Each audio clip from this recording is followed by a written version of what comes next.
So, hello everyone. You are watching Erodo's Finest Solution by Vishal Zindal at my channel ससुरा physics.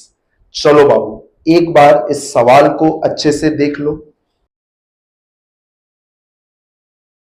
So I hope बाबू एक बार तुम लोग इस सवाल को अच्छे से पढ़ लिया होगा बेटा। बाबू ये इरोडो का मैग्नेटिज्म वाले पार्ट का क्वेश्चन नंबर 256 है, ठीक है ना।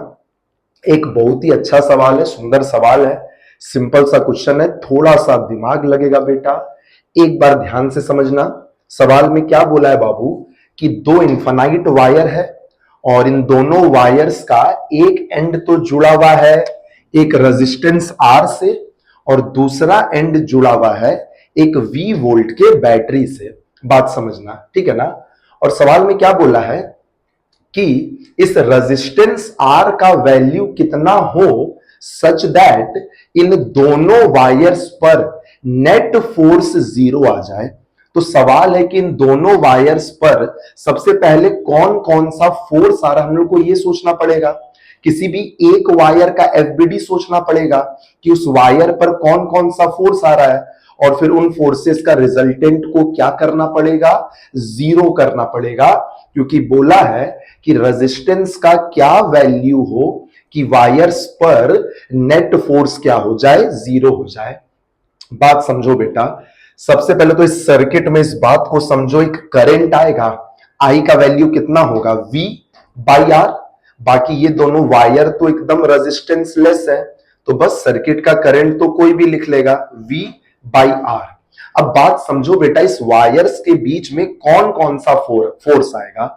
सबसे पहले एक बात देखो बाबू, दोनों वायर में equal and opposite current flow कर रहा है बाबू। तो यहां पर याद है दो इन्फिनाइट वायर्स के बीच में एक मैग्नेटिक फोर्स आता है और अगर दोनों का करंट अपोजिट डायरेक्शन में होता है तो दोनों एक दूसरे को मैग्नेटिक फोर्स लगाकर रिपेल करता है। चलो ना इसका एफबीडी बनाते हैं।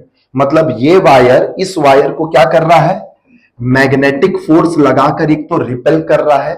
दूसरा एक और बात समझो बेटा, दो infinite wire separated by some distance. बात समझना, they are like a capacitor. और देखो तो इन दोनों वायर्स के बीच में एक V वोल्टेज का बैटरी लगा हुआ है और ये दो infinite wire separated by some distance. बेटा ये कैपेसिटर ना बन गया, और अगर ये कैपेसिटर बन गया है तो इन दोनों वायर्स पर कुछ ना कुछ स्टैटिक चार्ज जमा हो जाएगा, जिसका चार्ज पर यूनिट लेंथ एक बार के लिए लैम्डा मान लो। बात समझना। और इधर इस वाले वायर में जमा होगा पॉजिटिव चार्ज, क्योंकि ये बैटरी के पॉजिटिव टर्मिनल से कनेक्टेड है, और इस वाले पर जमा होगा नेगेटिव चार्ज, क्योंकि ये बैटरी के नेगेटिव टर्मिनल से कनेक्टेड है। अब बात समझना, ये पॉजिटिवली चार्ज्ड वायर इस नेगेटिवली चार्ज्ड वायर पर जो इलेक्ट्रोस्टैटिक फोर्स लगाएगा बेटा, वो तो अट्रैक्शन वाला ना लगाएगा। और क्या बोला है, वायर्स पर नेट फोर्स जीरो ना होना चाहिए, मतलब मैग्नेटिक और इलेक्ट्रिक फोर्स को एक दूसरे को क्या करना पड़ेगा, कैंसल आउट करना पड़ेगा। तो बस अब दोनों का वैल्यू लिखेंगे एक एक करके और दोनों को इक्वेट कर देंगे, वहां से जो पूछा है उसका आंसर आ जाएगा। ध्यान से देखना। चलो सॉल्व करना चालू करते हैं। बताओ सर्किट में करंट कितना होगा, V बाई आर, ठीक है ना बेटा। दो इन्फिनाइट वायर्स, अच्छा एक और बात समझ लो, दोनों वायर का रेडियस को हम A अज्यूम किए हैं और वायर्स के बीच का जो सेपरेशन है बाबू, वायर्स के बीच का सेपरेशन क्वेश्चन में दिया हुआ है, सेंटर टू सेंटर का जो सेपरेशन है वो 20 times the radius of the wire है। तो बताओ तो वायर्स के बीच का सेपरेशन कितना हो गया, 20A, ठीक है ना बाबू। एक बात समझना, दो infinite wires separated by some distance, इस वाले सिस्टम का कैपेसिटेंस कितना होता है बेटा। ऐसा एक सेम सवाल कैपेसिटर वाले टॉपिक में करवाए थे। कैपेसिटेंस पर यूनिट लेंथ का वैल्यू बेटा, दो इन्फिनाइट वायर के बीच का जो कैपेसिटेंस होता है वो इतना होता है बेटा, पाई एप्सिलॉन नॉट बाई ln ईटा, ठीक है ना। ये कैपेसिटेंस पर यूनिट लेंथ है, मतलब 1 मीटर लेंथ का कैपेसिटेंस इतना है। तो बताओ तो L मीटर लेंथ का कैपेसिटेंस कितना होगा, इनटू लेंथ कर देंगे। बात समझना, ये ईटा क्या होता है, ये ईटा होता है ना बेटा वायर्स के बीच का सेपरेशन और वायर्स के रेडियस का रेशियो, ये होता था बेटा उसके डेरिवेशन में ईटा, ठीक है ना। ऐसा सेम सवाल कैपेसिटर वाले वीडियो रिकॉर्डिंग के सॉल्यूशंस में जो हम डाले हुए हैं अपने पेज पर, उसमें एक ऐसा सेम सवाल करा है। बताओ तो ईटा का वैल्यू कितना होगा, 20A सेपरेशन दोनों वायर के बीच का और वायर का रेडियस का रेशियो। तो बताओ तो यहां ईटा का वैल्यू कितना होगा, 20 होगा, ठीक है ना। चलो अब बताओ, सबसे पहले काम करते हैं, हमको इस लैम्डा का वैल्यू पता करना है कि वायर्स पर चार्ज पर यूनिट लेंथ कितना है। तो एक बार लगा दो ना, Q इक्वल टू CV। चलो बताओ, कोई भी इसका L लेंथ लो ना वायर का, बताओ तो L लेंथ पर कितना चार्ज होगा, पता है ना, लैम्डा इंटू L, चार्ज पर यूनिट लेंथ इंटू लेंथ।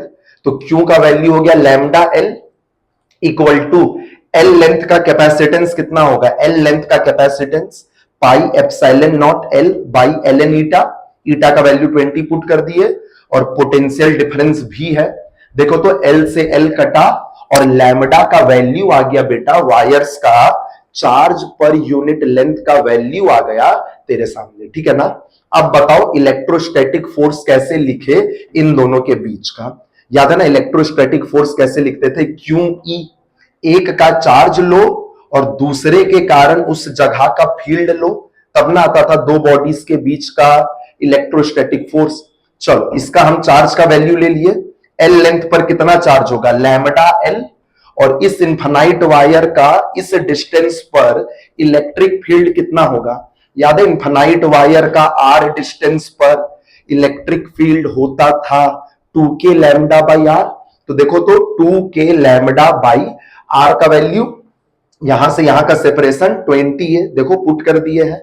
और बताओ दोनों वायर्स के बीच मैग्नेटिक फोर्स कितना आएगा। याद है दो इनफाइनाइट वायर सेपरेटेड बाय या डिस्टेंस d, उनके बीच का मैग्नेटिक फोर्स का फॉर्मूला तुम क्लास में डेराइव किया होगा, mu naught I1 I2 L by 2 pi d।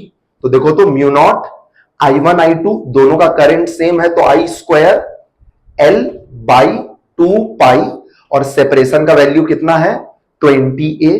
बस बेटा अब कुछ मत करो, इलेक्ट्रोस्टैटिक फोर्स और मैग्नेटिक फोर्स दोनों इक्वल है और कैंसल आउट हो जाएगा, दोनों को इक्वेट कर दो बेटा। थोड़ा सा सॉल्व करो ना 2 मिनट, देखो ना सब कुछ कट जा रहा है लगभग। 20A से 20A साफ हो गया, 2 1 जा 2, 2 2 जा 4, 2 पाई साफ हो गया, L से L साफ हो गया। बताओ I का वैल्यू पुट कर लेगा, I का वैल्यू V बाई आर है ना, ये I स्क्वायर है ना, तो ये हो गया V square by r square. बताओ बाबू यहां पर क्या बच रहा है, mu naught V square by r square, ठीक है। और यहां पर देखो तो क्या बच रहा है, lambda into lambda, lambda square by epsilon not. बस अब एक आखिरी काम कर लो बेटा, लैम्डा का वैल्यू तुम वहां से पुट कर लेना, इतना तो कर लेगा ना, लैम्डा का वैल्यू तुम पुट करके देख लो और रेजिस्टेंस का आंसर निकाल के देखना, एकदम हूबहू यही आंसर आएगा, under root of mu naught by epsilon naught ln 20 by pi, ठीक है ना। एक बहुत सुंदर सा सवाल था बाबू, आई होप तुम इस सवाल को अच्छे से समझ गया होगा। चलो टाटा bye bye, best of luck.